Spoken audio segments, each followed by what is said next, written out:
जैन साथियों, आपका अपने यूट्यूब चैनल में हार्दिक स्वागत है। साथियों, आपको बतला दें कि सत्र 2024-25 के लिए राष्ट्रीय मेंस कम मेरिट छात्रवृत्ति परीक्षा के लिए शासन द्वारा विज्ञापन जारी कर दिया गया है, जिसकी परीक्षा जो है 1 दिसंबर 2024 को प्रस्तावित है। तो ऐसा तो जानते हैं इस परीक्षा के बारे में जानकारी विस्तार से।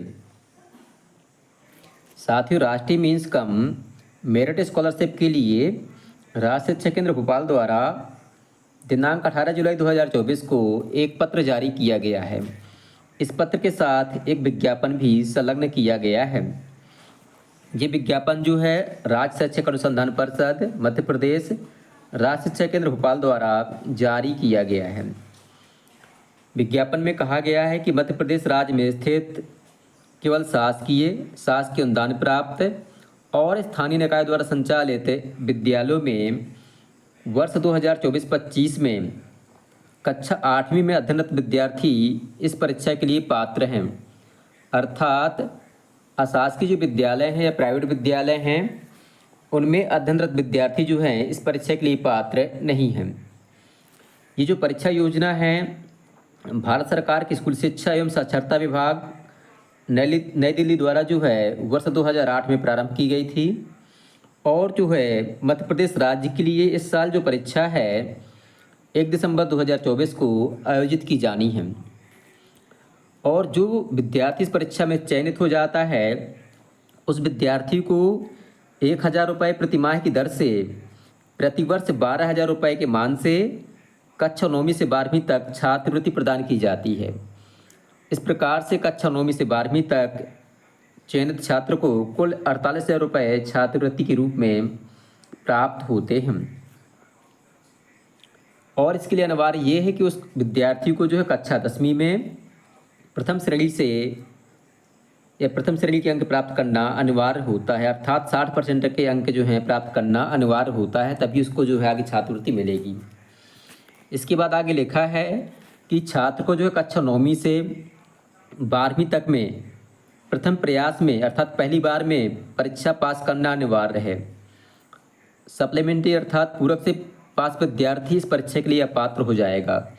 यदि कोई विद्यार्थी जो है कक्षा 9वीं से 12वीं के बीच में सप्लीमेंट्री से पास होता है तो वह विद्यार्थी जो है इस परीक्षा की छात्रवृत्ति के लिए अपात्र हो जाएगा। तो यह छात्रवृत्ति केवल शासकीय अनुदान प्राप्त और स्थानीय निकायों के विद्यालयों में अध्ययनरत नियमित विद्यार्थियों के लिए है, जैसे कि हमने आपको पहले बतलाया है। और इसकी पात्रता जैसे कि बताया कि शासकीय विद्यालयों में पढ़ने वाले बच्चे पात्र हैं जो सत्र 2024-25 में कक्षा 8वीं वर्तमान में पढ़ रहे हैं और साथ ही उन्हें जो है कक्षा 7वीं में कम से कम 55% अंक प्राप्त हुए हों। जो SC/ST के विद्यार्थी हैं उनको जो है 5% की छूट रहेगी, अर्थात उन्हें जो है कक्षा 7वीं की परीक्षा में कम से कम 50% के अंक प्राप्त हुए हों। साथ ही ऐसे अभिभावक जिनकी सकल आय या सकल वार्षिक आय 3.5 लाख से ज़्यादा है वे भी या उनके बच्चे भी पात्र नहीं हैं। अर्थात अभिभावक की जो वार्षिक आय है माता पिता की 3,50,000 से कम होनी चाहिए। आगे लिखा है पाठ्यक्रम। तो जो पाठ्यक्रम है तो इस परीक्षा के लिए कोई निर्धारित पाठ्यक्रम नहीं है। जो प्रश्नों का स्तर रहता है कक्षा 7वीं और 8वीं की परीक्षा के समान ही रहता है। फिर बात आती है परीक्षा शुल्क की। तो इस परीक्षा के लिए जो कोई शुल्क देय नहीं होता है। जो परीक्षा का माध्यम है तो परीक्षा का माध्यम हिंदी अथवा अंग्रेजी होगा, जिसमें आपको सहूलियत हो वह माध्यम आप चुन सकते हैं। आगे लिखा आरक्षण। तो इस परीक्षा में मध्य प्रदेश राज्य द्वारा निर्धारित कोटा अनुसार SC और ST को आरक्षण दिया जाता है और जो दिव्यांग या निःशक्त बच्चे हैं उनको आरक्षण दिया जाता है। इस परीक्षा में OBC समाज और EWS वर्ग को जो है आरक्षण प्रदान नहीं किया जाता है। आगे लिखा है परीक्षा एवं आवेदन भरने हेतु महत्वपूर्ण तिथियां। तो जो ऑनलाइन आवेदन भरने की प्रारंभ करने की तिथि है वह 25 जुलाई 2024 है और अंतिम तिथि जो है 10 अगस्त 2024 है। तो इस प्रकार से परीक्षा फार्म भरना 25 जुलाई 2024 से प्रारंभ हो जाएंगे। और जो परीक्षा का दिनांक है वो दिन है जो 1 दिसंबर 2024 दिन रविवार है। तो परीक्षा अभी प्रस्तावित कार्यक्रम के अनुसार 1 दिसंबर 2024 को आयोजित होगी। जो परीक्षा शुल्क है निःशुल्क है। आगे दिया है परीक्षा का समय। तो परीक्षा जो है 2 पालियों में होती है, अर्थात इसके 2 पेपर होते हैं। पहला पेपर मैट का होता है, अर्थात मानसिक योग्यता का होता है। इसके लिए समय होता है प्रातः 10:45 से दोपहर 12:30 तक। और दूसरा भाग जो है सेट परीक्षा का होता है। इसके लिए समय निर्धारित है 12:30 से 2:15 तक। और जो परीक्षा है तो जैसे आपको बतलाया हमने, परीक्षा में 2 भाग होते हैं। पहला भाग होता है मानसिक योग्यता परीक्षण का। इसकी अवधि होती है 90 मिनट और जो प्रश्न आते हैं 90 होते हैं और एक प्रश्न 1 अंक का होता है, अर्थात कुल 90 प्रश्न होते हैं, 90 अंक होते हैं पहले भाग के लिए। इसी प्रकार से जो दूसरा भाग होता है शैक्षिक योग्यता परीक्षण का होता है, अर्थात सेट का होता है। इसमें भी समय 90 मिनट का मिलता है, 90 प्रश्न आते हैं और 90 अंक के होते हैं। अब बात आती है अर्हता, अर्थात कितने % अंक प्राप्त करना जरूरी है। तो जो समान वर्ग है या ओबीसी वर्ग है उसको जो है परीक्षा में 40% अर्थात 72 अंक 180 में से प्राप्त करने होते हैं। और जो SC ST वर्ग है या दिव्यांग वर्ग है उसको जो परीक्षा में 32% अंक अर्थात 180 में से कुल 58 अंक न्यूनतम प्राप्त करने होते हैं, तभी उसको मेरिट में स्थान मिल सकेगा। आगे लिखा है कि दोनों प्रश्न पत्रों के बीच जो विद्यार्थियों को परीक्षा का छोड़ने की अनुमति नहीं होगी, अर्थात जो मानसिक योग्यता की परीक्षा है और शैक्षिक योग्यता की परीक्षा है उसके बीच विद्यार्थियों को कक्ष से बाहर जाने की अनुमति नहीं होगी। आगे लिखा है मानसिक योग्यता के अंतर्गत कुल 90 प्रश्नों में से प्रश्न सादृश्य, संख्यात्मक, पैटर्न पर आधारित, वर्गीकरण, श्रृंखला, आकृति, अवबोधन, छिपी हुई आकृतियाँ, कोडन विकोडन इत्यादि से संबंधित रीजनिंग के प्रश्न होंगे। और जो शैक्षिक योग्यता का पेपर है उसमें कुल 90 प्रश्नों में से कक्षा 7वीं 8वीं के स्तर के ऑब्जेक्टिव प्रश्न होंगे, अर्थात विकल्प वाले होंगे। इसमें 35 प्रश्न विज्ञान विषय के, 35 प्रश्न सामाजिक विज्ञान विषय के और गणित विषय के जो हैं कुल 20 प्रश्न पूछे जाएंगे। इस प्रकार से इस परीक्षा को पास करने के लिए विज्ञान विषय और सामाजिक विज्ञान विषय पर अधिक जोर देना होगा। आगे लिखा है कि छात्रों को दोनों परीक्षाओं अर्थात सेट मैट में उत्तीर्ण होना आवश्यक है।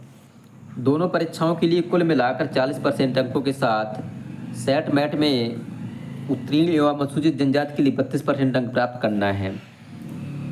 जिस प्रकार से हम कह सकते हैं जो सेट है इसमें भी बच्चे को 40% अंक प्राप्त करने होते हैं, अर्थात 9 चौको 36। इस भाग में कम से कम 36 अंक प्रश्न सही लाने होंगे और इस भाग में भी 36 अंक लाना अनिवार्य है। और जो SC ST वर्ग है इसको जो है इस भाग में 29 प्रश्न और दूसरे भाग में भी 29 प्रश्न प्राप्त सही करना अनिवार्य है, तभी उसको मेरिट में जगह मिलेगी। आगे लिखा है इस परीक्षा के लिए जो आवेदन है केवल ऑनलाइन स्वीकार किए जाएंगे। किसी भी प्रकार मैनुअल अथवा डाक द्वारा भेजे गए आवेदन स्वीकार नहीं होंगे। फिर आगे लिखा है जाति प्रमाण पत्र एवं निःशक्तता या दिव्यांग प्रमाण पत्र की जो सत्यापित प्रति है ऑनलाइन पोर्टल पर अपलोड होगी।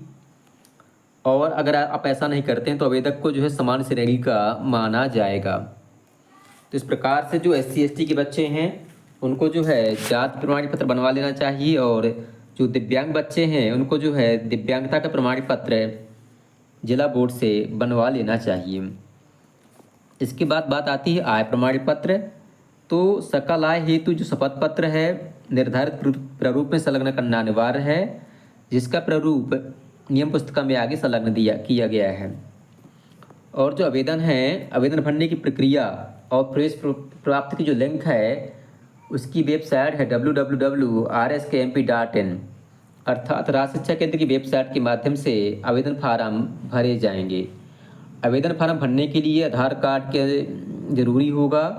तो इस प्रकार से बच्चों को चाहिए कि यदि उनके आधार कार्ड में विसंगति है, अर्थात आधार कार्ड में उस प्रकार से नाम नहीं लिखा है जिस प्रकार से उनकी अंक सूची में है, तो उसको वो करेक्शन करवा लें, अर्थात सुधार करवा लें, अन्यथा फार्म भरने में समस्या पैदा हो सकती है।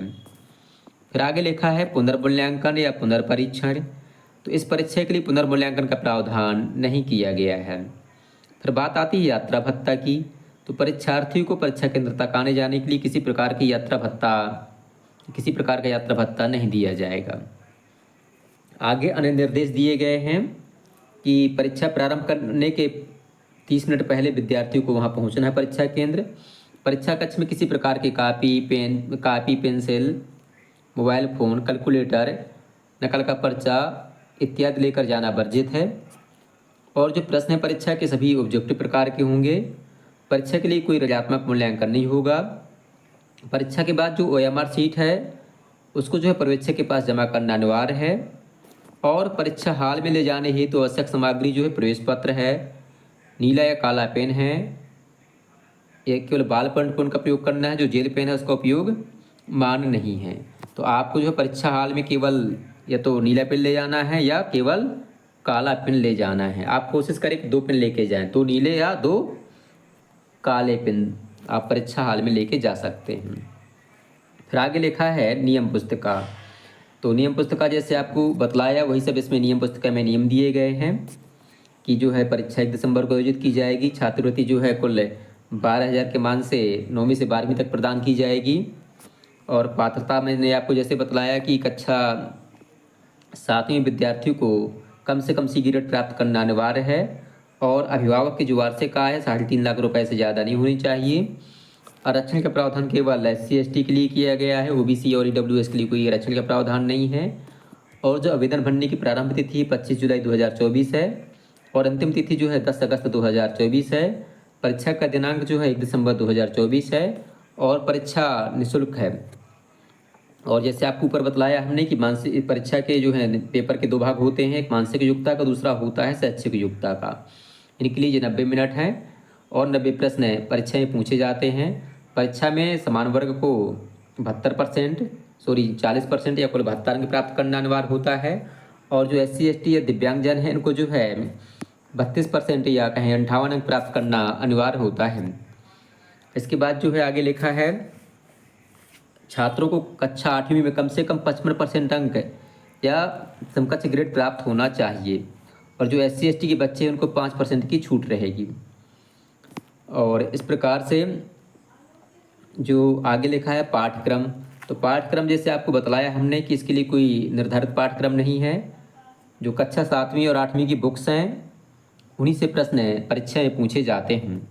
तो विद्यार्थियों को चाहिए कि वे जो है कक्षा 7वीं की विज्ञान, कक्षा 7वीं की सामाजिक विज्ञान, कक्षा 8वीं की विज्ञान और कक्षा 8वीं की समाज विज्ञान का विशेष अध्ययन करें, साथ ही गणित का भी अध्ययन कर लें, तभी परीक्षा में सफलता प्राप्त होगी। तो हमने आपको बतलाया अब आगे समय सारणी दी गई है। समय सारणी जैसे कि बतलाया कि परीक्षा जो है जो इसमें विज्ञापन में परीक्षा का दिनांक और दिन छपा हुआ है ये पुराना है। और जो परीक्षा का नया दिनांक हमने आपको बतलाया कि 1 दिसंबर 2024 है। तो जो मानसिक योग्यता के लिए परीक्षा होगी वह जो है प्रातः 10:45 से प्रारंभ हो जाएगी। उत्तर सीट जो है 10:45 से बढ़ जाएंगी और 10:45 से 10:55 तक जो है बच्चे को 10 मिनट का समय OMR सीट में जानकारी भरने के लिए दिया जाएगा। और जो प्रश्न पत्र है 10:55 पर बांट दिया जाएगा। इसके बाद जो है प्रश्न पत्र का जो विवरण है उसे भरना होगा 5 मिनट में। और 11 बजे से लगा के 12:30 बजे तक कुल 1.5 घंटे का समय आपको उत्तर सीट में उत्तर भरने का मिलेगा। इसी प्रकार से विद्यार्थी का जो दूसरा भाग है या शैक्षिक योग्यता का भाग है उसकी परीक्षा जो है दोपहर 12:30 से प्रारंभ होगी। 12:30 से 12:40 तक आपको जो है जो OMR शीट है उसमें जानकारी भरनी होगी। 12:40 पर पेपर प्राप्त हो जाएगा। 12:40 से 12:45 तक पेपर में जो है विवरण भरना होगा, रोल नंबर वगैरह। और 12:45 से 2:15 तक कुल 1.5 घंटे का समय आपको परीक्षा का पेपर हल करने के लिए दिया जाएगा। और जो दृष्टिबाधित छात्र हैं उनको 15 मिनट ज़्यादा समय दिया जाएगा। फिर आगे लिखा है आवेदन की प्रक्रिया। तो हमने आपको जैसा कि बतलाया कि आवेदन जो है केवल ऑनलाइन स्वीकार किए जाएंगे, किसी भी प्रकार मैनुअल या डाक द्वारा भेजे गए आवेदन स्वीकार नहीं किए जाएंगे। परीक्षा के आवेदन पत्र संकुल प्रचार के द्वारा दस्तावेजों की प्रमाणित छाया प्रतियाँ जैसी कक्षा 7वीं का प्रगति पत्रक, आय प्रमाण पत्र या शपथ पत्र लग जाएगा। SC ST या दिव्यांगता का जो प्रमाण पत्र है उसकी छाया प्रति संधारित की जाएगी और आवेदन जो है ऑनलाइन ही भरे जाएंगे। आगे लिखा कि जाति प्रमाण पत्र और निःशक्तता प्रमाण पत्र की सत्यापित प्रति ऑनलाइन पोर्टल पर अपलोड करना होगा। अगर आप ऐसा नहीं करते हैं तो आवेदक को जो है सामान्य श्रेणी का माना जाएगा। फिर आगे लिखा है कि इस परीक्षा के परिणाम घोषित होने के बाद विद्यार्थी का आवेदन जो पूर्व में निर्देशानुसार संकुल प्रचार कार्यालय में सुरक्षित रहेगा। आय प्रमाण पत्र, जाति प्रमाण पत्र और इसके साथ जो है बच्चे का स्टेट बैंक का खाता संख्या लगेगा या अन्य जो राष्ट्रीयकृत बैंक है उनमें खोले गए बचत खाते मतलब का होना अनिवार्य है और जो बचत खाता है उसको आधार कार्ड से लिंक होना चाहिए। इसके बाद जो है आगे लिखा है कि आय प्रमाण पत्र हेतु सकल वार्षिक आय का शपथ पत्र निर्धारित प्रारूप में संलग्न करना अनिवार्य है, जिसका प्रारूप नियम पुस्तिका में आगे संलग्न है। और जब विद्यार्थी जो है परीक्षा पास कर लेता है तो उसको जो है NPS पोर्टल पर स्वयं के आधार से राष्ट्रीयकृत बैंक खाते के साथ नेशनल स्कॉलरशिप पोर्टल के माध्यम से ऑनलाइन पंजीयन कराना होता है। 4 वर्षों की छात्रवृत्ति के लिए बैंक खाते में कोई परिवर्तन नहीं होना चाहिए, अर्थात जो बैंक खाता आपने एक बार अपलोड कर दिया उस खाते में कोई परिवर्तन नहीं होगा। 4 वर्ष की छात्रवृत्ति आपको उसी खाते में प्राप्त होगी। आगे लिखा है कि ऑनलाइन पंजीयन करते समय समस्त जानकारी आधार कार्ड के अनुसार हो।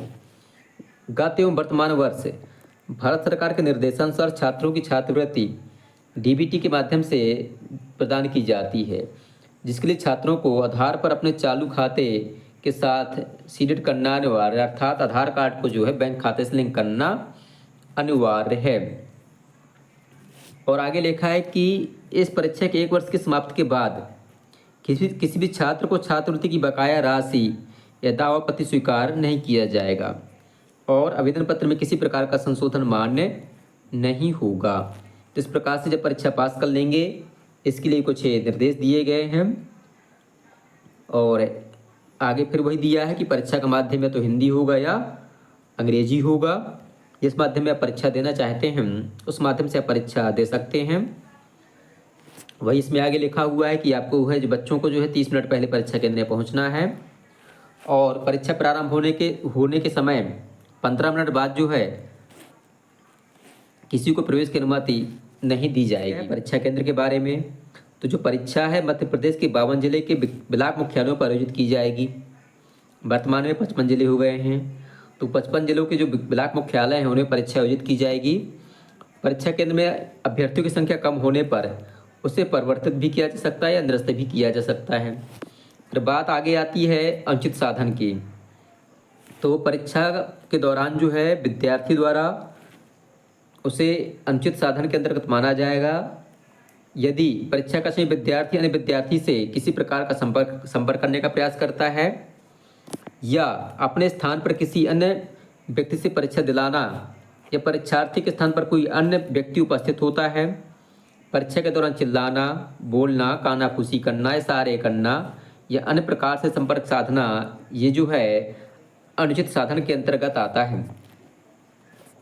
आगे लिखा है अन्य परीक्षार्थी की उत्तर शीट या प्रश्न पुस्तिका से किसी प्रकार की नकल करना भी, अन्य परीक्षार्थी के साथ उत्तर शीट या प्रश्न पुस्तिका की अदला बदली करना भी अनुचित साधन के अंतर्गत माना जाता है।